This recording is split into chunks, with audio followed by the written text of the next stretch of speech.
Recording is Good on. evening, Al. And uh, kindly do well to mute your mic as you join. Thank you. So this is the first program of the year, and we have decided to talk about how we can position ourselves. Uh, Many of us are on this call are on the Rights Consults Job Update group, and we look forward to uh, better opportunity. It's very important that we are aligned on how we can position ourselves so that we just don't keep applying and applying. So it's important that we are strategic in the way we position ourselves for opportunities out there, and that's why we decided to have this as the first program of the year. Expect more to come. Our speaker is on the call already. Our speaker is Catherine Damsa. She's a small but mighty.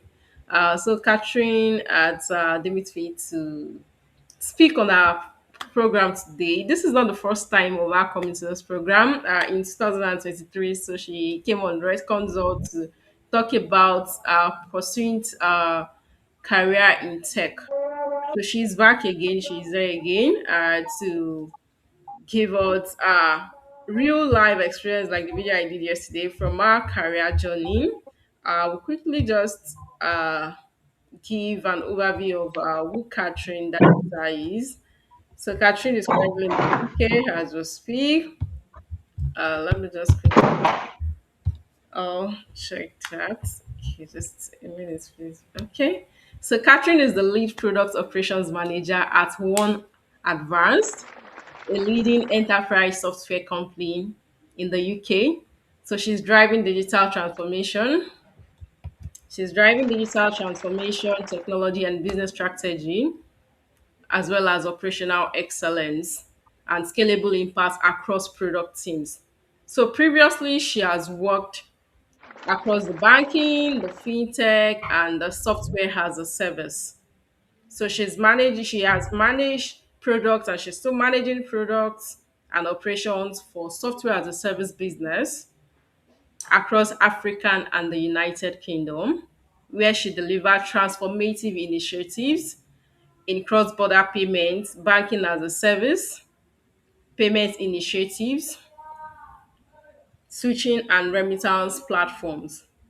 So thereafter, she led product operations and business strategy at pioneering P2P currency exchange platform. So Catherine, beyond corporate role, she serves as director of events as the female product lead economy community, advocating for inclusive product leadership as well as product manager. So she also works as a project manager at the Weave community, supporting founders. Hello. Okay, someone say something. Okay, Yeah, I can't hear you again. That's why I said hello. okay, Bolariwa. Can anyone hear me, please? Yeah, I can hear you now. Oh, okay, fantastic. All right. So she's passionate about combining strategic vision with operational discipline to help organizations and communities thrive sustainably. So Catherine Damisa, it's a first class graduate of Babcock University. She's a chartered accountant. She's a lead product operations manager. She's also a chartered accountant and also a member of the Institute of Chartered Accountants of Nigeria.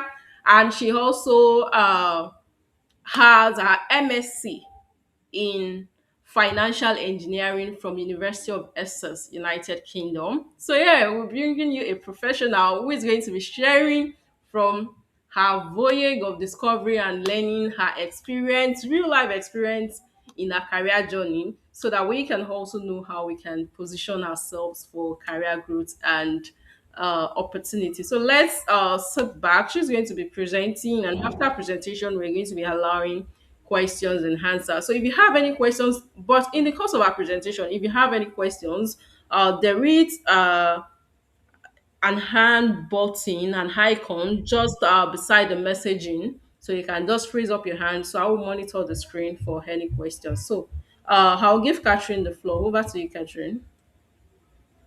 Thank you. Thank you very much. At some point, I'm like, is that all me? Are we still talking about me? But thank you very much. That's really humbling for me. Hello. So I'll just proceed to share my screen um, and share what I have for today. So it's really going to be, will I say, a very relaxed setting where we're just going to talk through my career journey. So I'm just giving this talk about my personal career growth, not as a straight ladder, but as something that I grew intentionally. So my story isn't just about having that perfect plan of this is what I want to do, these are the skills I need to acquire, and then just go do the training. And because I didn't even have that perfect plan. So what I focused on instead was positioning what people associate with you when you're not in the room. I made deliberate choices that compounded over time. So I'm going to take us through that journey, right, as how I started and where I am today. So my career journey. Earlier in my career, right, I realized that growth doesn't always look like promotions stacked very neatly on top of each other. I started as an operations assistant. Many of us are familiar with NYC, PPA, and all of that, right? I was posted to a tech company where I did my and I served with them, right, as an operations assistant. But while I was working with them, I saw that, I began to get very curious. What is this? I'm just hearing deploy this, deploy that. What's deploy about? What's software about? And I became very inquisitive. I wanted to learn more, very curious. I wanted to learn more. I started understanding the person testing at the time, the software tester. And then I picked up that skill, software testing. And along the line, I also saw that product management is something that looks really exciting, and so I started understanding the product manager at the time, the kind of things she was doing, shadowing her, joining her to meetings. And so when there was vacancy for the product management role within the company, that's after my NYC, I applied for it and I got it because I was already part of the system, and half of the things that were required for a product manager, I already knew how to do it. I was already doing it in a way, right, with the product manager at the time. And so, as an operation assistant, I learned discipline, delivery, process. And then when I switched to product management, I shifted my thinking to problem solving, customers, outcomes, right? And then I saw the need within product management to sit in that side where I create systems, right, that can scale, aligning people together, aligning them on what tools do we use to deliver and get the maximum value from the team. And then I pivoted into product operations. And whilst I was in product operation, or I am still in product operations, my focus was clear on how do we scale the processes, how do we create systems that can stand the test of time, alignment. I guess what I'm trying to say in all of these things, there's always that assessment of where I am now, where am I now, right? And where do I want to be? And how transferable are the skills I have now to what I want to eventually do? And so that was the sort of thinking, right, that shaped my career journey moving through from. So this is just a summarized ladder. It's not as I promise, it's not as straightforward as I have put it, but just to make sense out of it, this is the best way I could come put it all together, to make meaning of what has happened all through my career journey. Every role I have taken had one purpose: to sharpen my narrative, not dilute it. So it was not the case where I just wanted to be jack of all trade, know everything, right? I was intentional about what skills or what areas in tech do I want to now focus on, right? To sharpen my narrative and not really to dilute it. Oh, she tests. Oh, she does product. Oh, she does projects. So what in particular can we associate Catherine with, right? I wasn't chasing the big titles or oh, that's not in my job description, so I'm not going to pick it up. I was very open, right, about opportunities. I was very open about learning, right? Oh, it's not in my job description, but it's an opportunity to learn a new skill. So why not, right? And then I go for things that I feel, oh, it will help me with the next part or vision of where I'm getting to with my career. So I was chasing learning, I was chasing scope, and I was chasing making an impact. So people that have worked with me, you always get that vibe of when she comes, she brings clarity even with complex situations, right? So each step added a layer of capability that I could carry forward, all those transferable skills I could keep carrying forward within tech, within building products, within managing the processes and as a whole in my career. So I'll take us through in the next couple of slides on the different principles that have shaped my career over the years. Hello. Operations assistance to product manager. Product. Okay. So now I'm going to take us through a few of the principles, right? The key principles that have shaped my career over the years. The first principle that shaped my career is building transferable leverage. So earlier on, I stopped thinking in terms of job title. Oh, my title, there's manager by the side of it. I don't want it to have executive. I don't want it to have assistant. It should have officer, it should have executive and all of that. I stopped worrying about the title and I focused on what I started thinking in terms of the capabilities. Um, okay, and I started thinking of what capabilities I can build that will be associated with to me. I asked myself, if I leave this role tomorrow, what skills am I taking forward with me? Right? What impact am I making as of now in this role, and how will it be felt once I've left the role? Would there be that void of, oh, there was a Catherine here and things were running very smoothly because she was hands-on, very execution focused. She's your go-to girl for things product related, getting your visions right, getting your strategy right. And when I was in operations, I learned discipline and execution. So every stage of my career had one skill that I was taking forward for the next role. Right. In product, I learned how to frame problems, how to empathize with customers and really bring out the value of our products, right, to solve their needs. Right. So not just thinking solving customer problem, but thinking what opportunities can the company tap into to make them continue staying relevant in that industry, right? So it was different angles of how do I keep giving.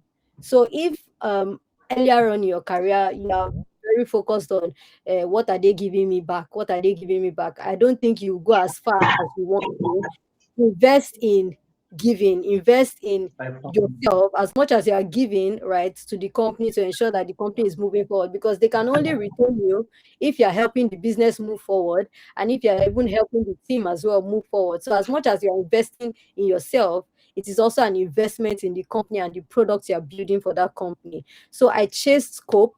Again, I chase learning and I chase impact, because when you keep building transferable leverage, you're not dependent on luck. You are prepared for every opportunity that comes your way. So the first thing that you need to think of is building transferable leverage. Forget the job titles, forget the job description. Oh, this is not part of what they were paid and paid to do. But if it's an additional skill that would help you in your next phase or in future, there's no harm gathering it. There's no harm taking a shot at it, right? And so it brings me to my next one. Visibility is not vanity. And once you're building those skills, the next question becomes, does anybody actually know about what I'm doing? Are you speaking about it? Are you advocating for yourself, right? Doing great work quietly is not enough, right? You need to put yourself out there. As nobody will scream about you as much as you scream about yourself. Share your learning on social media. Share your learning on LinkedIn. Oh, you've learned a new principle that can help you build product better. Talk about how you've applied it, how you've used it, and how it's helping your product, the impact, right? Uh, this principle was a very big unlock for me. Doing good work isn't just so.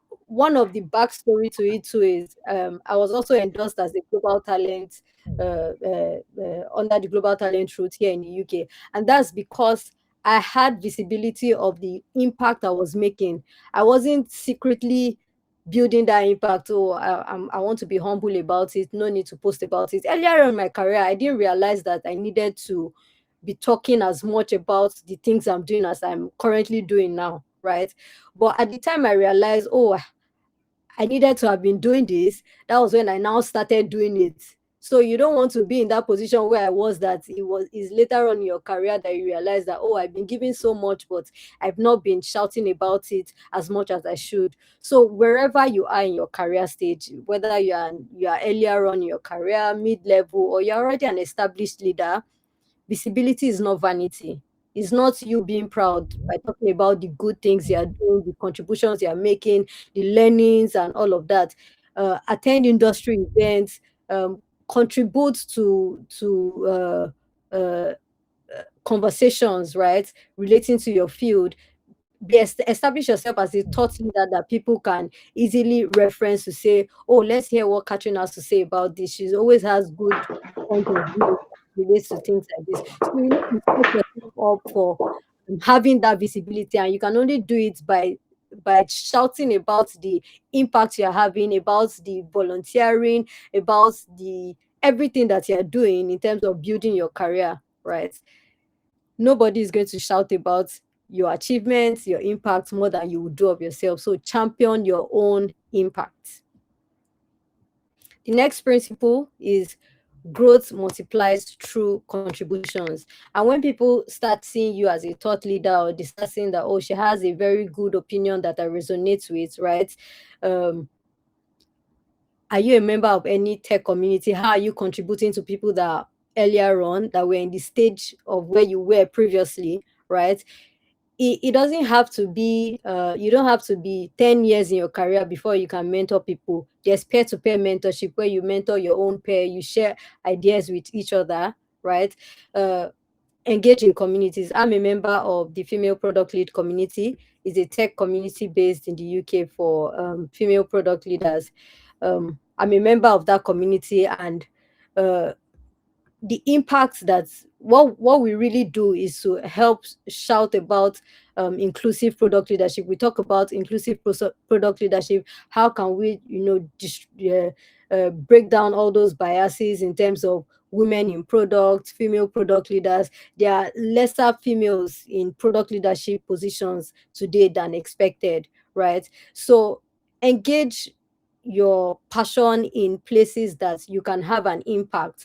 It might be that you want to join another tech company, maybe not one female led or female niche communities. It can be any community at all, but invest in contributing back to whatever field that you found yourself in, or whatever field you've chosen for yourself.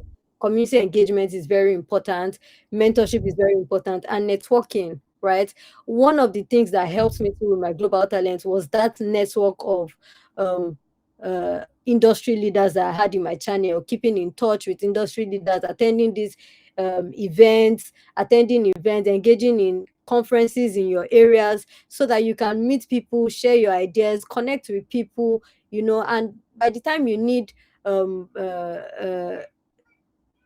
at that point, you're already giving back to people, right? You're already giving back your experience, your expertise to people, and people that are just coming up are able to learn. So, whilst positioning yourself for career growth and opportunities, ensure that you are actively engaging in communities, you are mentoring people, even if it's peer mentoring, and you are networking, keeping good communication. So, this sort of visibility is a signal that you are intentional about giving back to the community, not just what can they do for me? What can you also do for people that are just up and coming, right? What can you also do to help people not struggle as much as you have, because you didn't have all of these tools ready at your fingertips? It could be that, oh, there are a couple of newsletters that you're signed up to, and they really help you in terms of principles for good product management or software testing, or whatever it is that the field that you are, right? You can share it on your LinkedIn to say, oh, I subscribe to this, and these are my key takes on this, that kind of thing. Start having an opinion and start engaging,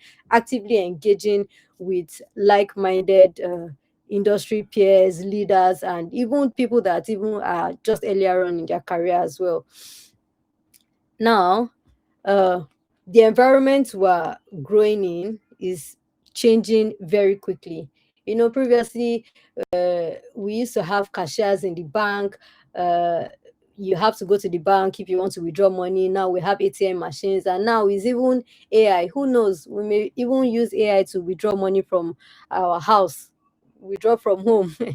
You don't know, but times are changing. That's just a joke, please. But times are changing really quickly, and curiosity matters more than comfort.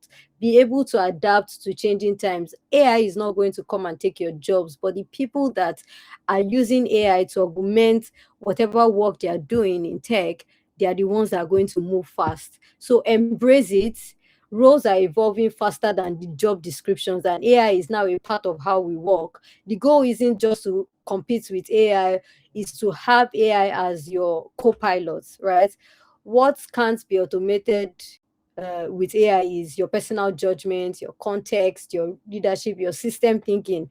AI doesn't have that human element. It still relies on you to make that final human judgment to it. Those skills, the real advantage is learning how you can use AI to augment your work, not just I've been told to write an essay for me. You also have to put your human touch to it, right? You have to give it the right set of prompts. You need to give it the right set of background for it to give you, usable information that can position you well in the course of your career. So as much as there's the buzz about, oh, everybody's using AI, how do I start leveraging AI so that I can start talking like all these industry leaders? You can start small. You want to write a requirement document. You don't just go and building a system that does XYZ, write the requirement. You need to do your own research and give it a prompt of, this is what I'm thinking of doing. Help me refine this thought process in line with this. Sorry. Uh, are you still hearing me? Yes, Catherine, I can hear you. Okay. Okay. Sorry, call came in that disturbed the. Just a moment. Let me put the headphones on. Hello? Hello? So as the rules, is someone I talking? can hear you. Okay, Can you okay. hear me? Yes, we can hear you. Thank you. Okay. Yeah. So as everything is changing rapidly because of how AI is beginning to support us in the work that we do, make sure you're also evolving. You're not staying stagnant. You're not staying rigid that, oh, internet people have come again.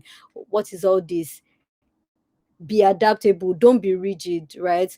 Curiosity always triumphs over comfort. It will not feel comfortable to switch and to adapt, but take every opportunity that you can to keep developing yourself. What's the best way I can use AI for requirement shaping? What's the best way? Keep researching, keep looking for a better way to do things, right? Don't stay on this is how we know how to do it, and I can't come and kill myself and come and stress myself. That should not be the mentality at all. You should always be ready to put in more, to give in more for your own personal development when you want to position yourself for career growth, career opportunities, future proofing your career. This is still under AI, right? We know that the next big thing, or the current big thing that we're hearing about now, is AI, right? Embrace it. Like I said in the previous slide, AI is your partner. Focus on how you can optimize yourself to use it effectively, right?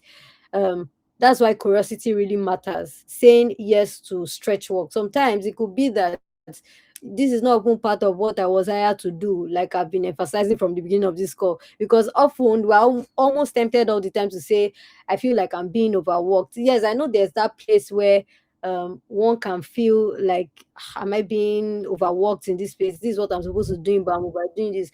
But assess whatever the impact of that overwork is. Is it from a good place of, oh, this is a new skill that I think it will be an opportunity for me to learn it because it will help me XYZ, right?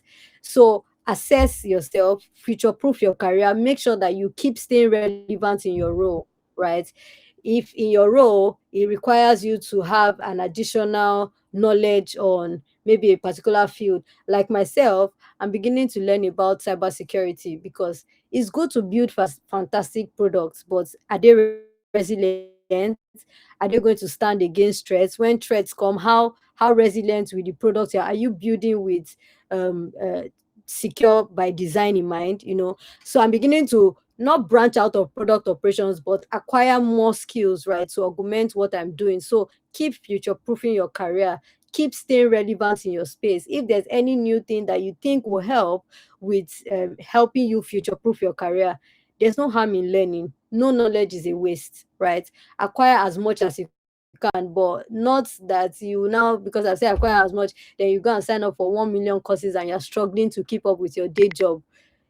There's moderation in everything that you're doing. Assess, you need to do that skills assessment to check, what do I need to keep staying relevant in this field, and then plan towards achieving that. You can have a stretch plan, right? Strategic career planning. Strategic career planning is about being proactive instead of reactive.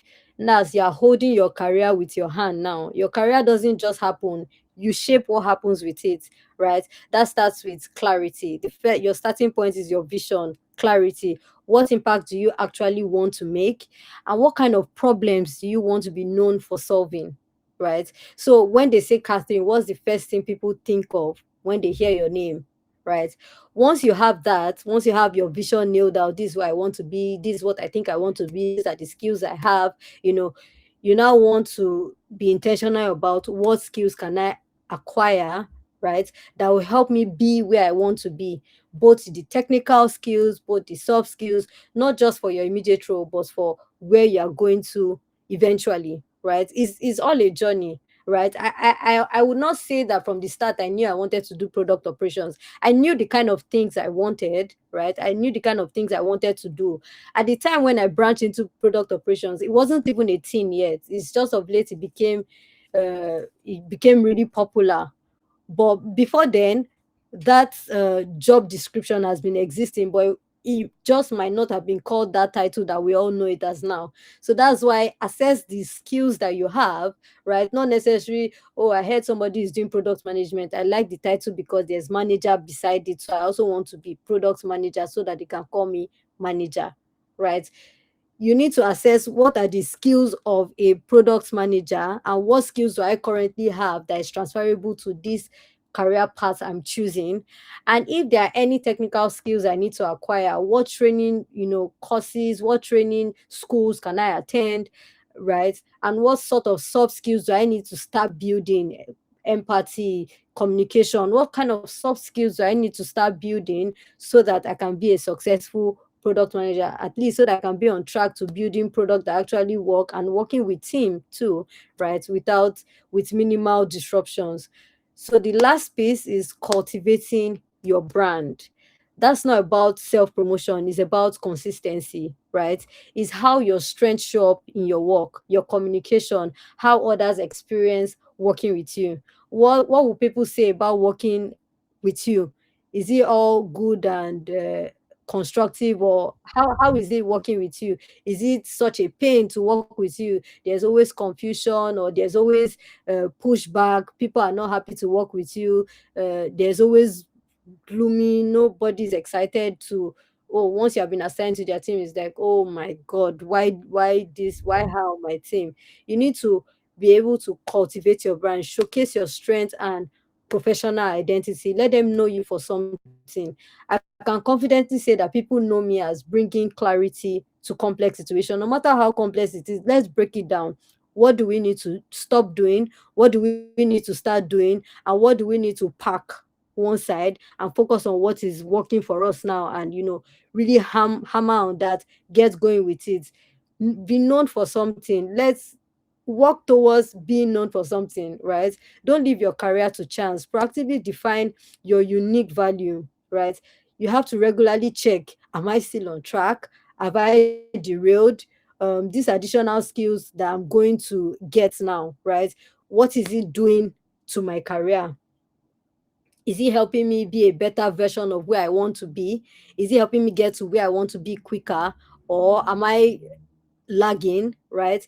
You need to keep continuously assessing yourself, and your priorities will change. It's okay if your priorities change, but it's better if you are in control of realizing when it has now started changing, not leaving it to chance that, oh, at some point it changed, I didn't even realize it changed, but I'm just going with the flow. You can't go with the flow with your career.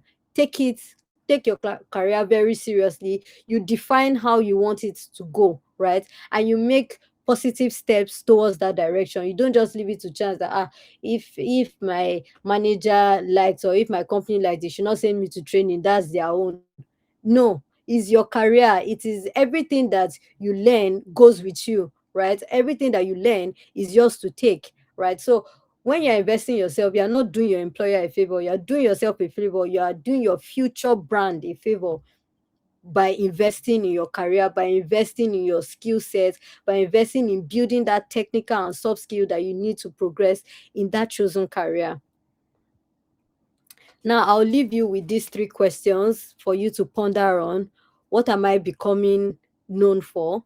As of now, what do people, if they hear about me, what do they know me for? Right? And then the next question is, who knows how I think, not what I do? Like, do they know what your take is on, or how to build products that does this, that does, what's your take on things? Are you visible?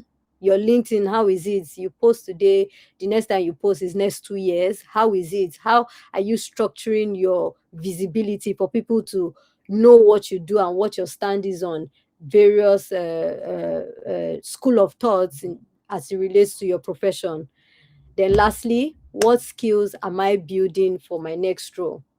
Are you stagnant? Are you the same things you knew year and year over? Have you added more things to those, or is it the same thing you keep carrying over and carrying over, yeah, without adding any new thing, right? Career positioning is cumulative. Small, consistent signals compound over time. So before I hand back to Elizabeth for the Q&A, your career is a product. Design it intentional. Be very selfish and intentional about designing your career. This is what I want to be, and this is how I want to get there. These are the courses I must prioritize, acquiring more knowledge on, for me to get to where I want to be, right?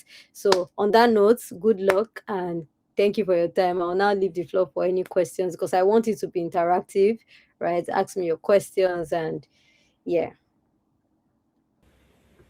Wow, that's fantastic. Please let's appreciate Catherine with her favorite emojis, please. I'm very much sure that we enjoyed this. We can just turn on the reactions. Thank you very much, Catherine. This is awesome. Thank you. I think it's only Martin that is liking this and fellow Jester. Thank you so much, Celestine. Thank you. Thank you. Awesome.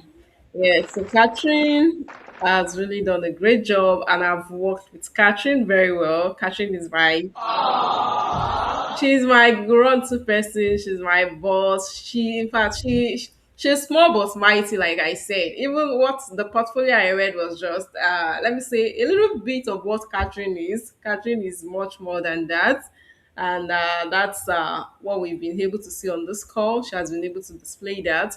So we'll give room for questions and answers. And mind you, she said the UK talent, she won exceptional talent in the UK. So it's an exceptional talent, not just talent. So it's an exceptional talent. So she's really an insightful and someone that inspires.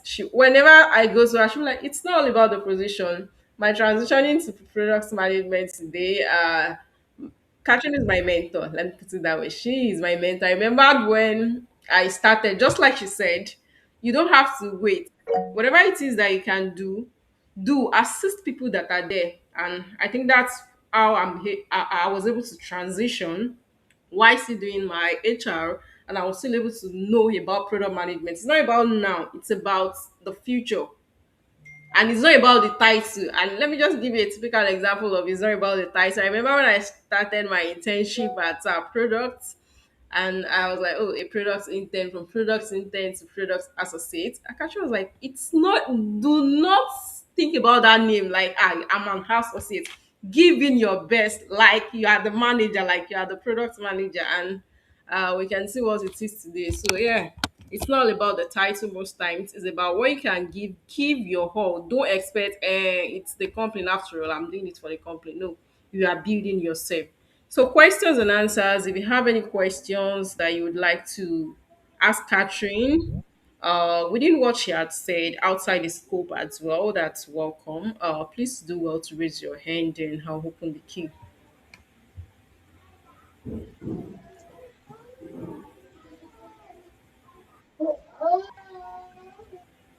Okay. We have Mario. Mario, please proceed.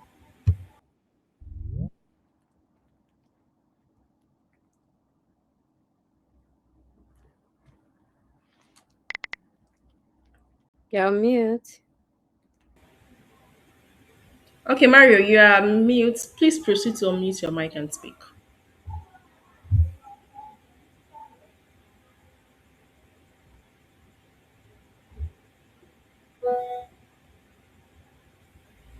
Mario, I can see that you are raising up your hand, so you can just use the mic button. Sorry, Okay. it was a mistake. Sorry. Oh, okay, that's fine. All right, questions.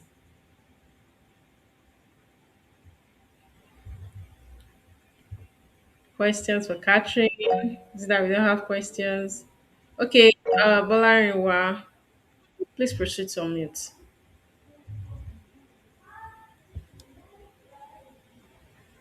Good day, everyone.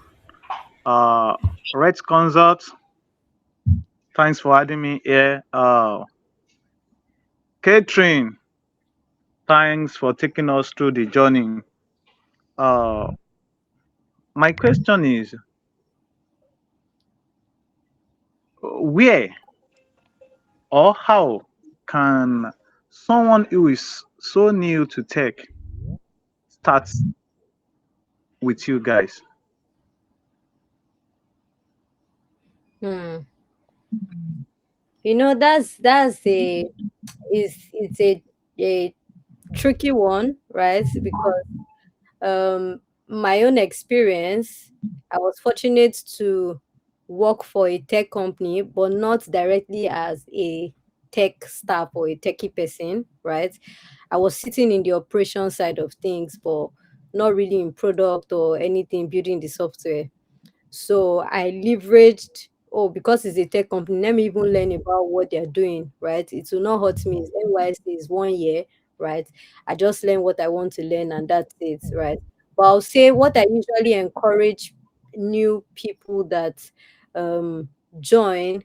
There's this program that I've been a mentor and also a judge on some of their panels, right? Is Embold Lab, right? They have this boot camp where they take people through 8 week intensive training on different tech skills.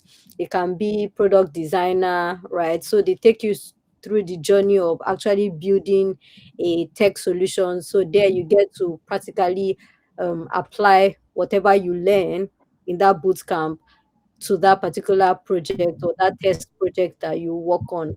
But I'm sure that there are a number of other training schools that offer such kind of things where they can give you hands-on simulation of a live project where they just pair you up in a group of people, right, to work on things like that.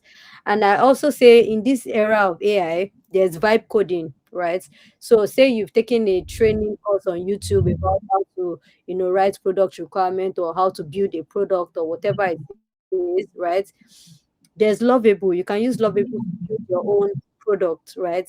And it's through AI prompts.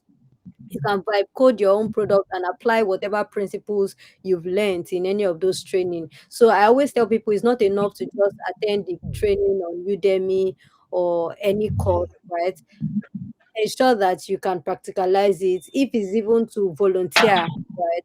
Volunteer for companies that are looking for maybe a software tester or looking for someone to test from a user's perspective, maybe not as a professional tester, but or want a neutral person that is not tech savvy and wants to test our application. You can volunteer for doing that, right? So the first thing is being open to learning, right? It's going to take a lot to learning to have a shift in that mindset, or even invest in learning those learning as you're learning the tech, you're putting it into practice. You can start building your own products. You can volunteer with people that are already building things, right? Yeah, so that's I think that's as much as I can say for now. I hope that answers your question. All right, ask us my question. Thank you. All right. All right. Thank you very much, Valariwa. Thank you, Catherine, for that wonderful response. Any other question from anyone?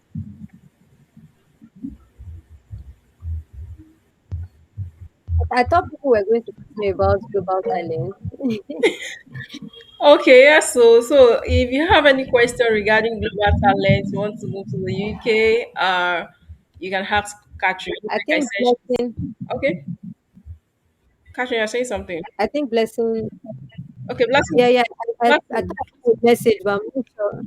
Okay, blessing. Please proceed.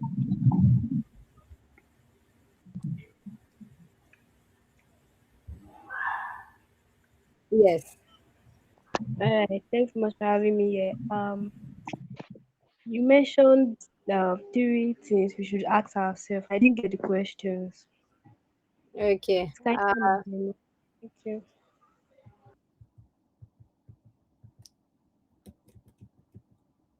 Okay, what am I becoming known for right now? Like what do people know me for right now? That's the first question. And then the next one is who knows how I think? That is to what's my visibility now, right? What presence do I have on LinkedIn, places like LinkedIn, Medium? Do people know about my perspective in the chosen field where I've chosen as a career path, right? If someone sees your profile now, would they identify you as someone that they can get good point of views from as related to that your chosen field? And then the last one is what skills am I building that are helping me now in my current role, and what skills do I need to build that will help me for my next role? Maybe not the current one now, for the next one. Do you get that? Yes, thank you very much. You're welcome. All right. Thank you, Catherine, for that. Thanks, blessing. Okay, questions. So Catherine said we can ask her any questions about even about the UK global talent. So that's a wonderful opportunity. Mario, please proceed. Are you raising up your hand now? Yes, I am. Oh, okay, please Yes, I am. proceed. Yeah, thank you, Catherine, for the wonderful talk. I want to digress a little. It's a question though. For I'm a graphic designer and also a product designer. So we Nigerians, or let's say we Africans, we are kind of stereotyped. Like once you're speaking with for clients from from outside the country, and you've seen situations whereby you tell them you're Nigerian, and immediately they stop the communication, they stop the convo. So in situations like that, what do you think we can do as Nigerians or Africans in general to stop this? I don't know how to put it. This I don't know the words. I'm sure you understand what I'm trying to say. I do. Yeah. Is I think the word we're looking for here is maybe, for want of a good word, would be unconscious bias against us, right? And that's why I've joined communities that advocate for giving a voice to underrepresented groups, because first of all, our color gives us some sort of doesn't give us the advantages that other races might have, right? So I think for me, whilst I'm advocating for, do away with the unconscious bias, get to know us, get to even review our portfolio and now be the judge rather than just because of my skin color, right? So I think I think for me, working here in the UK, I've really been fortunate to work with people that I haven't experienced that with, but I know that it exists, and that's why I keep lending my voice to for any movement that pretty much supports uplifting underrepresented groups, underrepresented minority in tech, product, and whatnot. So I think really, if somebody doesn't want to work with you, you can't really force them to say you must look at my profile. I think for me, if it were to be me, I would go spiritual on it and just commit it to God in prayer, because it's only God that can help at that point to help them have a change of mind. You can't really force their leg to move, right? To say they have to use you. And in terms of positioning, as much as God is going to help you, you also need to position yourself well in all these platforms, right? Do you have a profile picture? Is the profile picture professional? The appearance and your portfolio. How have you structured it? Is it easy to walk through? Right. So put in your best foot as a product designer or on all those platforms, and just trust God to direct your path and give you the perfect client that will not be a trouble to you. Okay, thank you very much. I sense a connection on LinkedIn, by the way, Emmanuel Ejari. No worries, I'll accept it. All right. All right, thank you very much, Catherine. Thanks, Mario. Questions? Any questions? This is our opportunity, especially for the UK Global Talent. Let's feel free to ask our questions.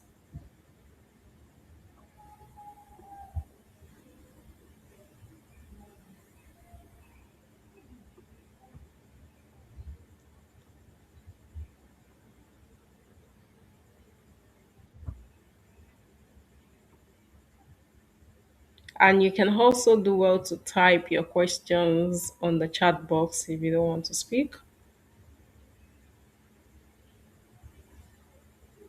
Perhaps we might have a few people that want to share their own experience, because I think I saw on the chat someone said I have a similar um Experience, I think that's a big help.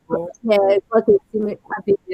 got a similar story. So it'll be good to share if you're still here with us, so that other people can get some other perspectives too.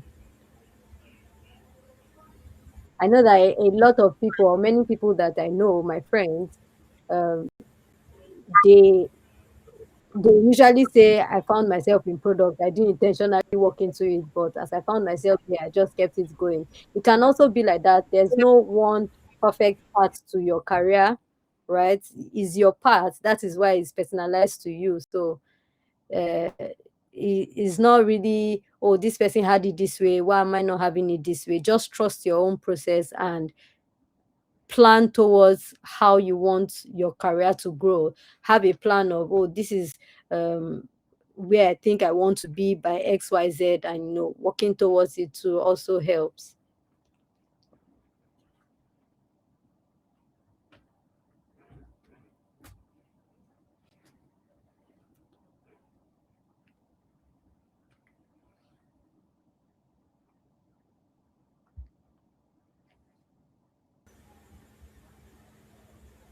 Okay, so please let's feel free to also share our stories. Let me know if you want to share your experience. Anyone?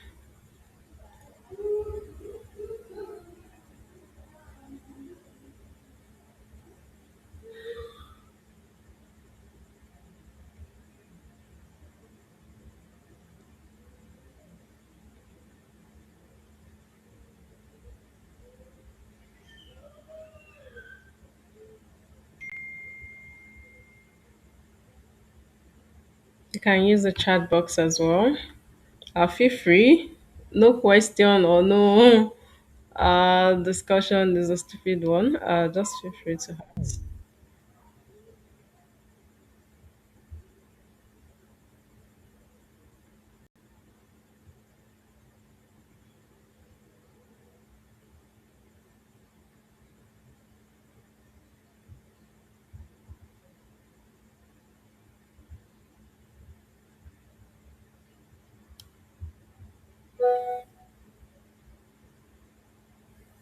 Okay, so I'll take that as none. Okay. All right. Okay, Martin, are you raising up your hand? Please proceed to unmute your mic and speak. Yeah, hi Katrin, thank you for your time tonight and thank you, Red Consult. So my question is not really a question per se. So it's just like dealing with people as like a product manager or product operations person. Say you know how you want you have a product, but they come with you the stakeholder comes to you with an idea, you're working on it, and you have a vision for this product, but there is always this back and forth that they say they tend to have, like, okay, this is how I want it to be, but you, as a product person, you have the experience and you're like, it won't work this way, it won't work this way, and you don't get why it won't work this way. You try to explain, they don't seem to understand why it won't work that way. And there's always this point of, you don't want it to be like, or I don't want it to be like, there's a lot of back and forth, or I'm trying to argue, or there's a miscommunication. Sometimes I try to find how I can handle that kind of situation better. Is there any advice you could give pertaining to that kind of scenario? Yeah. So I think um first of all, the question I will ask is, when you say you know it will not work, is it just mere your gut feeling that you're sure that you don't feel like it's a good idea, that kind of thing, or has it happened before? Some might be based on God, might be based on experience. Okay. Some are based on experience, some are based on God. Yeah. I think what has really helped me, right, with situations like this is having the data to back it, right? So people naturally respond when you have data to prove that we have done something like this before and it did not work. Here's the evidence to show that it didn't work before. But if it's just, I feel like when I thought about it, my mind did not carry it. They will also tell you their mind too do not carry what you think, right? So if you have the data to back, being data led helps in with managing your stakeholders, right? It creates that sense of alignment. Everybody can fall back to, this is the evidence to prove that it actually will not work this way, right? And there are some cases too that you may not, they are just speculating too. You also want to review yourself and check that, am I just saying maybe on gut feeling? What's the basis for my not agreeing to this their train of thought, right? So you do your own self-assessment as much as you're going to assess um, their point of view too. And you need to strike that balance of allowing them feel heard as much as you want them to hear you, right? So you want them to hear you, but you're not hearing them. So there's still that clash, right? So you want to create that safe environment where people feel heard. And then even when you don't want to go with a point of view, you have the data to back your own point of view to say why we have to go this way, and it can be monetary data that you bring to them, that this is how much loss, right, you brought to the business, or XYZ business that did the same strategy that you are about to do. If that makes sense, Martin. Yeah, it makes sense. What I was actually trying to say, based on my gut feelings, was sometimes when it comes to the psychology of your maybe your target personnel, your target customers. So if you tend to analyze that sort of things, like these are the kind of people we are dealing with. They Yeah. won't want this type of situation. So if you take that to maybe your a stakeholder, they're like, no, this is what we want. But you Yes. as a product person, you try to understand that these people you are trying to give these solutions, this is how they behave, this is how they think, this is how they feel to the solution you're going to offer them. Yeah. So that's where your user research data comes into play. So as a product manager, when you're doing your user research, you document it here, right? So it's still part of you getting to know your users more, right? And so when stakeholders that were not part of that discussion you've had with your different user groups, user research come and out of the blue, say, oh, I want it this way, you can call back that your user research to say, this is the data we gathered from our user research, whatever tool that you use for your user research to capture user research data, right? And surface it back to them. Mhm. Yeah. Yeah, thank you very much for that answer. All right, thank you very much, Martin. Thank you very much, Catherine, for that wonderful response. Do we have any other question before we wrap up the section? Another question from anyone?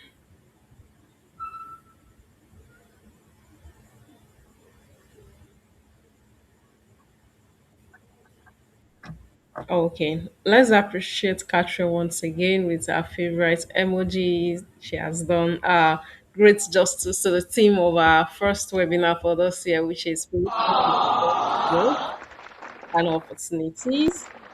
Thank you very much for that, Catherine. We really appreciate it. When we call you again, you would happily be ready to come on board to uh, teach us the way of discovery and learning. Thank you very much, Catherine. To our Thank you. to our participants, thank you for participants that registered from the UK. We have about 4 persons that registered from the UK.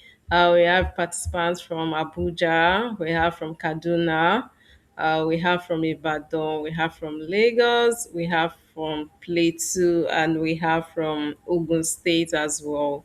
So thank you, everyone. You've really done wonderfully well. To stay tuned with us, and we also have a job platform where we update jobs. We post job on daily basis as well. You can do well to join that as well. And like Catherine said, make yourself visible. If there's anything you want to take out from today's section, whatever it is you are doing, you don't need to be humble with it. Like you have to put yourself out there. No one sells you more than you will sell yourself. So if you're on the call and you don't have a LinkedIn account by now, please do well to create one, put out yourself there, whatever it is you're doing, those webinar that you've attended, put it there, put us there. You can uh, tag her, telling us about what you've learned from this webinar as well. So you can tag me as well. You can tag Catherine. So it's more of like making yourself visible to your community. So yeah, whatever it is we are doing, let's continue to improve ourselves, not just for now but for later, like she have said. So whatever it is we learn, we're not just learning it because we want to do it in the organizations we find ourselves currently, but for what we're going to do in the future. So we can look at our own journey. She started as a chartered accountant, but yeah, she's into products now. So it doesn't matter wherever it is we are coming from, we can transition to any job role, any career path that we want to. So always stay tuned for us on Red's Job. We want to start having uh, programs monthly. For the Java that we stopped, we had a section last year, and so some persons have been reaching out that they would like to know more. So we would be bringing back our resource person on Java. And also, we're going to be looking at exciting topics as well. So if you feel there are any topic, exciting ones, or anything you feel we should touch, and we've not been doing it in the past, please do well to reach out. For all the participants, I sent us a WhatsApp message, so that's my number. You can do well to reach out if there is any topic you would like us to bring on board. Once again, I appreciate all our participants. Thank you so much for joining the section. And also, yeah, there's a participant that is currently on here, but it's still on the call as well. Thank you as well for your time, and I believe it's worthwhile, so it's not a time wasted. As our speaker, thank you very much, Catherine. Thank you for always responding anytime I come to you for things like this. We really do appreciate, and we wish you success in your career. So thank you, everyone. So we would bring section to her close. Stay tuned. Before the next month, we'll be having another event. So thank you, everyone, and do have. I remain your host. I'm Elizabeth Enyade. I'm a product manager. So yeah, I remain your host, the convener of Reds Consult. Stay tuned as we'll be bringing more exciting topics to you. So thank you, everyone, and to have a great night rest. Bye, everyone. Thank you.